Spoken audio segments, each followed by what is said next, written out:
तो हमें पहले सबसे पहले जो इलेक्ट्रॉन चक्कर लगा रहा है ऑर्बिट के अंदर उससे संबंधित विद्युत धारा निकालनी होगी, और इस पर न्यूमेरिकल भी आ जाता है। केवल एक क्वेश्चन आएगा कि इलेक्ट्रॉन इस त्रिज्या के पथ पर चक्कर लगा रहा है, इतनी वेलोसिटी से चक्कर लगा रहा है, तो बताइए कितनी विद्युत धारा प्रवाहित।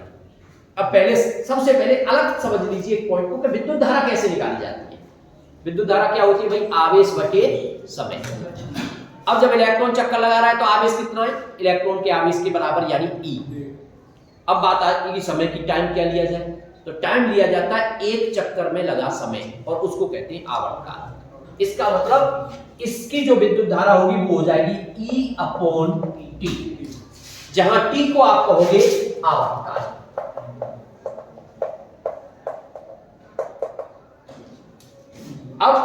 अब रही बात कि उसमें अगर क्वेश्चन में उसने दे रखा है कि एक चक्कर लगाने में इतना समय लेता है तो उसकी विद्युत धारा बताओ, तब तो क्वेश्चन सीधे सॉल्व हो गया, क्योंकि केवल आप E/T सॉल्व करना है, तो आपका E/T से सॉल्व हो गया।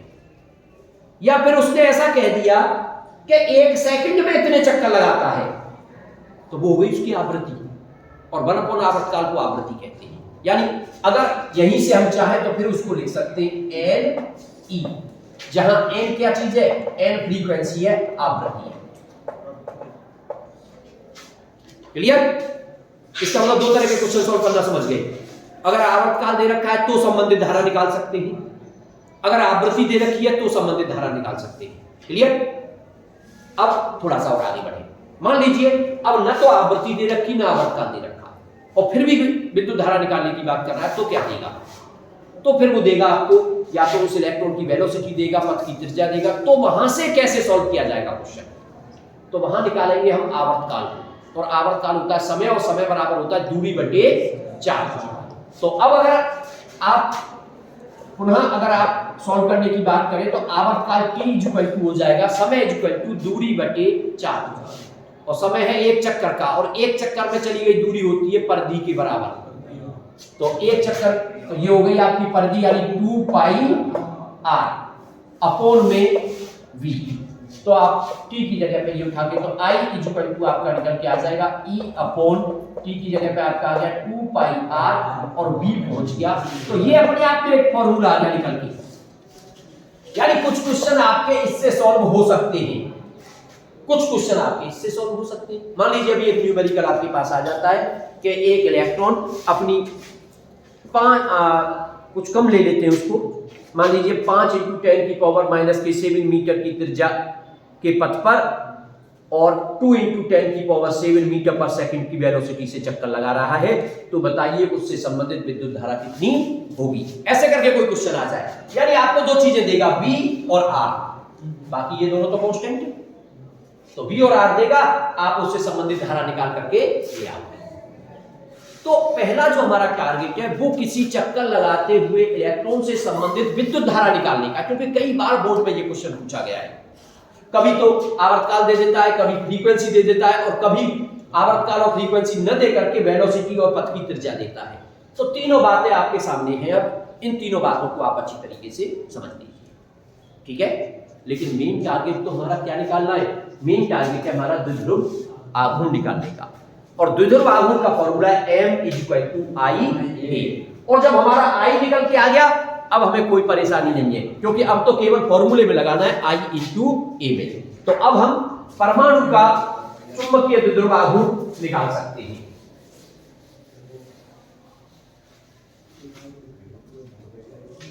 आगे आप लिख देंगे, इसीलिए चुंबकीय आघूर्ण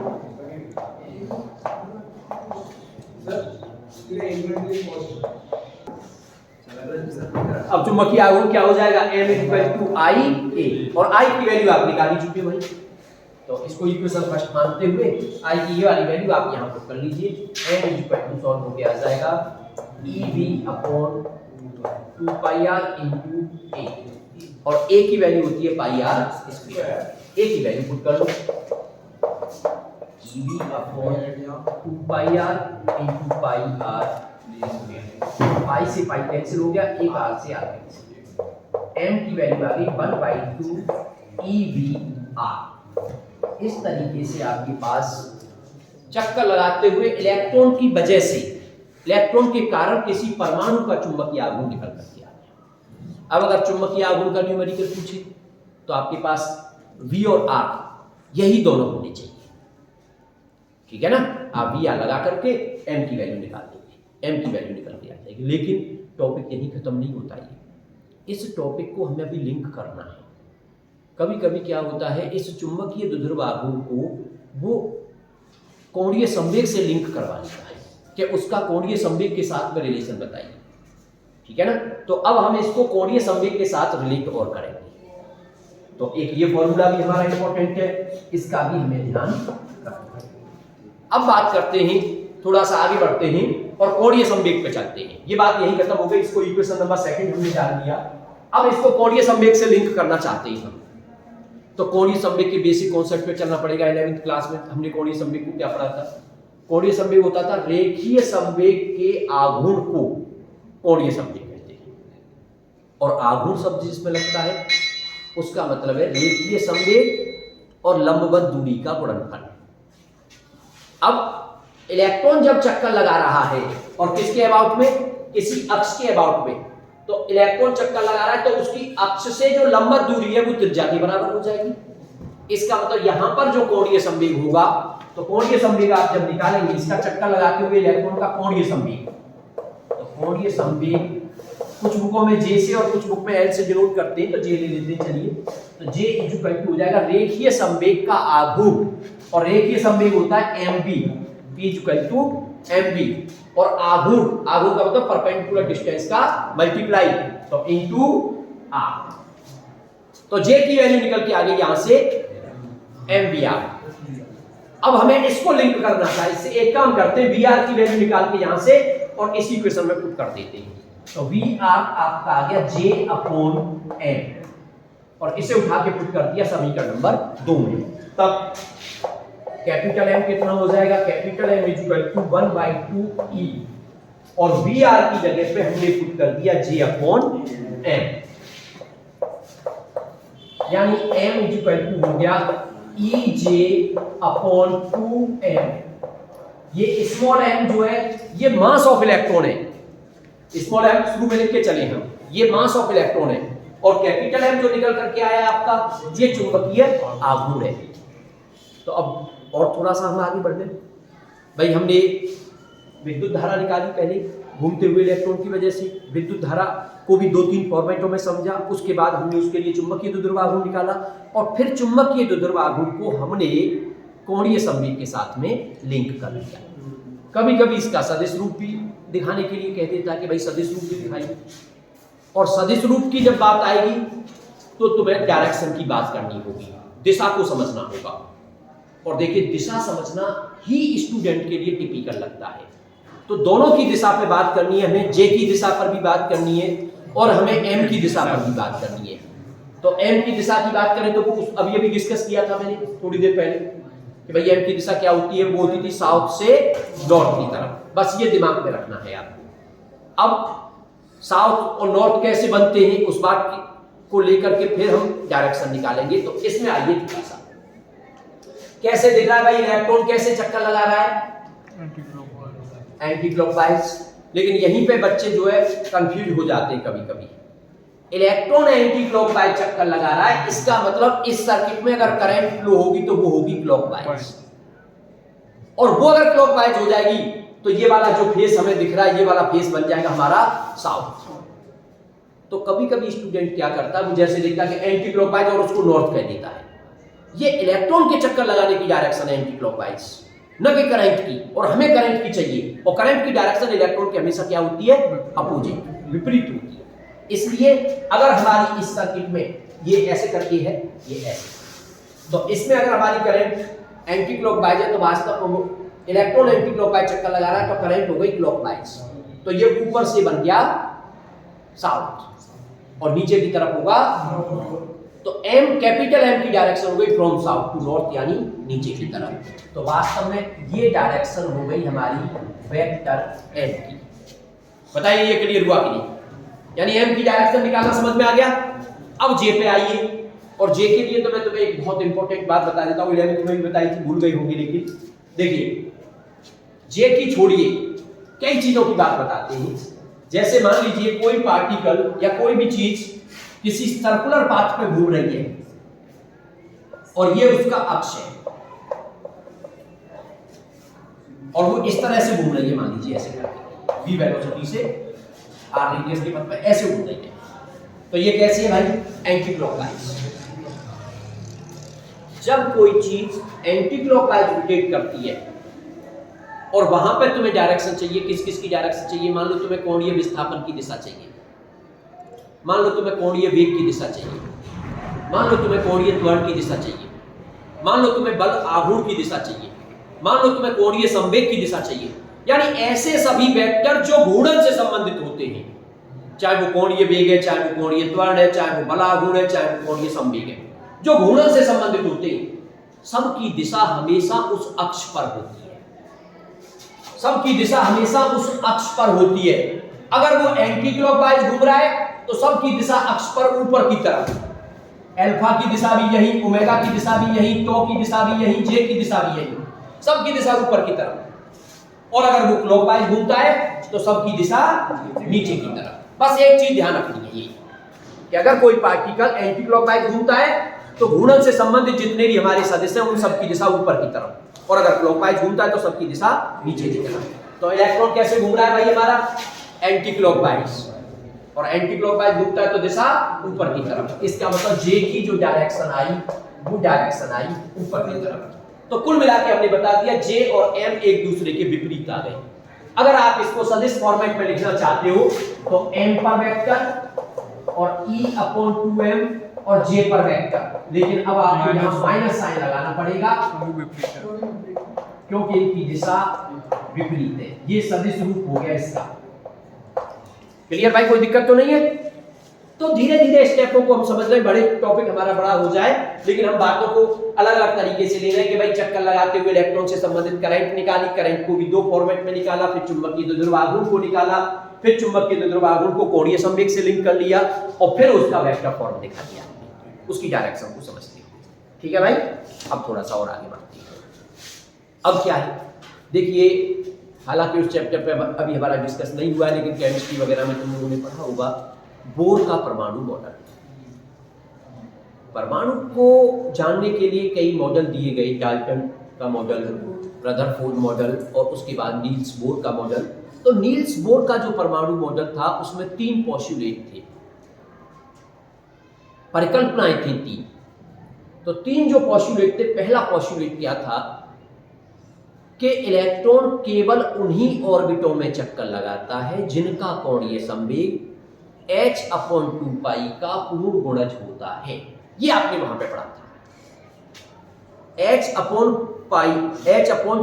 का पूर्ण गुणज। पूर्ण गुणज का मतलब h/2π होगा, 2h/2π होगा, 3h/2π होगा, 4h/2π होगा, यानी उसका इंटीजर के फॉर्मेट पर होगा।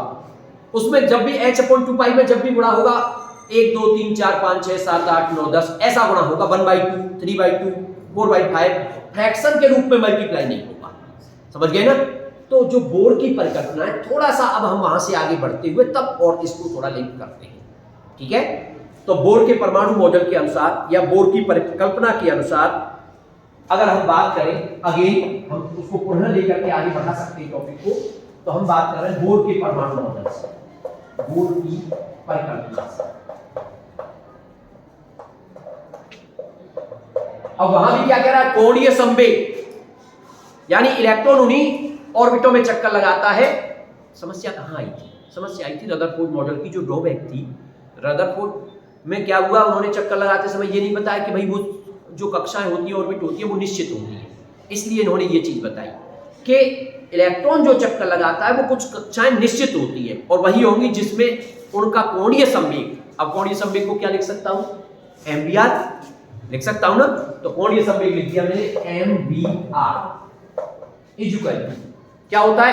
h/2π का पूर्ण गुणज, तो उसको n लिख दिया और n की वैल्यू हो गई 1 2 3 4 5 6। वास्तव में ये प्रिंसिपल क्वांटम नंबर होता है। ये एक तरह से तुम्हारी ऑर्बिट की संख्या है। अगर पहली ऑर्बिट में चक्कर लगाएगा तो n = 1 हो गया, दूसरी ऑर्बिट में चक्कर लगाएगा तो n = 2 हो गया, तीसरी में 3 4 5 6 ऐसे करके। तो यहां पर n की जो वैल्यू है n इज इक्वल टू 1 2 3 4 और ये वास्तव में ऑर्बिटल नंबर है, यहां पे ऑर्बिट की संख्या है। तो ये आपका mvr इक्वल टू nh/2 पाई आ गया। मान लीजिए हमने यहां से vr की वैल्यू निकाली, तो vr की वैल्यू क्या आ गई nh/2 पाई m, और vr की वैल्यू निकाल करके फिर से हमने समीकरण नंबर 2 में पुट कर दिया vr की जगह पे। ठीक है, तो फिर से आप इसको इक्वेशन नंबर सेकंड में पुट करोगे तो आपके पास m कितना आ जाएगा, m is equal to 1/2 e vr है तो 1/2 e तो अपनी जगह और vr की जगह पे हमने यहां से nh/2 पाई m ले लिया, nh/2 पाई m। तो ये आ गया आपका m is equal to NEH/4 pi m। तो ये एक फॉर्मूला और आ गया आपके पास चुंबकीय द्विध्रुव आघूर्ण का, और वो किसके पदों में आया है, क्योंकि भाई जरूरी थोड़ी है, ये थोड़ी कह सकते हो आपका इलेक्ट्रॉन कौन सी ऑर्बिट में चक्कर लगा रहा था या सबके लिए एक फॉर्मूला थोड़ी आ जाएगा। इसलिए आप एक ऐसा फॉर्मूला निकाल के लाइए, अगर इलेक्ट्रॉन पहली ऑर्बिट में चक्कर लगा रहा है तो उसके लिए m अलग निकल के आएगा, दूसरी में लगा रहा है तो m, यानी आप n की वैल्यू चेंज करते चले जाओगे, जिस ऑर्बिट में होगा उस ऑर्बिट के लिए चुंबकीय द्विध्रुव आघूर्ण आपके पास निकल करके आ जाएगा। तो देखिए चीजों को समझने की कोशिश करिए, टॉपिक को हम बढ़ाते जा रहे हैं लेकिन आप उनको छोटे छोटे टॉपिकों में समझने की कोशिश करिए कि पहले क्या किया, पहले विद्युत धारा निकाली, फिर चुंबकीय द्विध्रुव आघूर्ण निकाला, फिर चुंबकीय द्विध्रुव आघूर्ण को कोणीय संवेग से रिलेट किया, वो भी मैकेनिक्स वाली फॉर्मूले थी, और फिर बोर की परिकल्पना के अनुसार और हमने कोणीय संवेग के फॉर्मूले को दोबारा लेकर के फिर से लिंक कर लिया उसको, और वो फॉर्मूला हमारा फाइनली आ गया।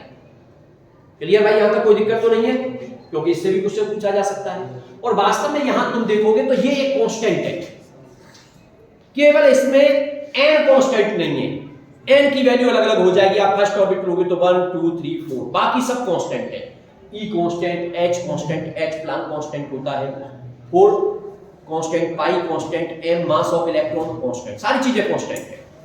तो अब यहां से अब थोड़ा सा आगे बढ़ते हैं, क्योंकि हमारा एक टॉपिक और जुड़ा हुआ है इसके साथ में, बोर मैग्नेट्रॉन, इसीलिए इसका नाम बोर मैग्नेट्रॉन दिया है। बोर मैग्नेट्रॉन का मतलब आप जो चुंबकीय द्विध्रुव आघूर्ण को लिंक करके लाए हो, वो कहां से लिंक करके लाए हो, बोर की परिकल्पना से लिंक करके लाए हो। अब बोर मैग्नेट्रॉन क्या होता है उसकी चाहो तो अलग से डेफिनेशन दे दो कि किसी भी परमाणु का जो चुंबकीय द्विध्रुव आघूर्ण होता है और वो भी किससे संबंधित, पहली ऑर्बिट में चक्कर लगाते हुए इलेक्ट्रॉन से संबंधित। इसका मतलब आप फर्स्ट ऑर्बिट की बात करना चाहते हैं तो आपने ले लिया let n is equal to 1, पहली ऑर्बिट की बात आप कर रहे हैं, ठीक है ना।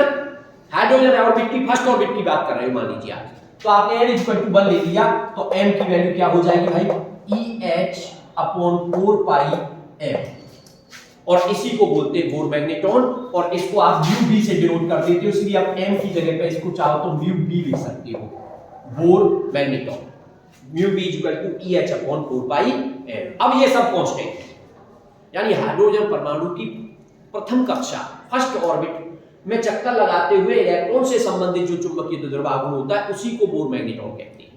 अब आप इन सब की वैल्यू लगाओगे, सब की वैल्यू लगा करके सॉल्व करोगे तो इसकी वैल्यू निकल करके आ जाएगी 9.27 into 10 की पावर -24। आप एम के यूनिट की बात करते थे तो हमने यूनिट निकाला था IA से ampere metre square, ampere into metre square, हालांकि इसका एक और होता है जूल पर टेस्ला, उसको कहां से लाओगे, आपने एक फॉर्मूला लिखा था tau equal to mb sin theta, और यहां से m हो जाएगा tau upon b sin theta. वैसे तो टॉर्क का यूनिट होता है न्यूटन मीटर, लेकिन मैंने एक बात बताई थी, न्यूटन मीटर को कभी कभी जरूरत पड़ने पर जूल भी लिखा जा सकता है, क्योंकि कार्य बराबर बल गुणा विस्थापन, वो भी न्यूटन मीटर होता है। तो ये हो जाएगा जूल और b का यूनिट टेस्ला, sin थीटा की कोई जरूरत नहीं है, तो इसका एक यूनिट और आप लिख सकते हैं जूल पर टेस्ला। तो एम्पियर पर मीटर स्क्वायर और जूल पर टेस्ला, कभी कभी ऐसे लिखा हुआ आ जाता है, तो आप उस बात का भी ध्यान रखोगे। तो इस तरीके से अब ये आपका टॉपिक कंप्लीट हुआ। टॉपिक को थोड़ा समझ गए आप लोग, कैसे समझना है हमें चुंबकीय द्विध्रुव आघूर्ण को लूप के लिए समझाया सबसे पहले, तो उसके बाद फिर किसी परमाणु के लिए चुंबकीय द्विध्रुव आघूर्ण निकाला, करंट निकाली, द्विध्रुव आघूर्ण निकाला, उसको कोणीय संवेग से लिंक किया, फिर उसको बोर वाले जो परिकल्पना है उसे लेकर के दोबारा से कोणीय संवेग से के ही पद से निकाल करके किससे संबंधित कर दिया, जो ऑर्बिट होगी, फर्स्ट ऑर्बिट सेकंड ऑर्बिट, उससे, और तब बोर ने इलेक्ट्रॉन को समझा दिया।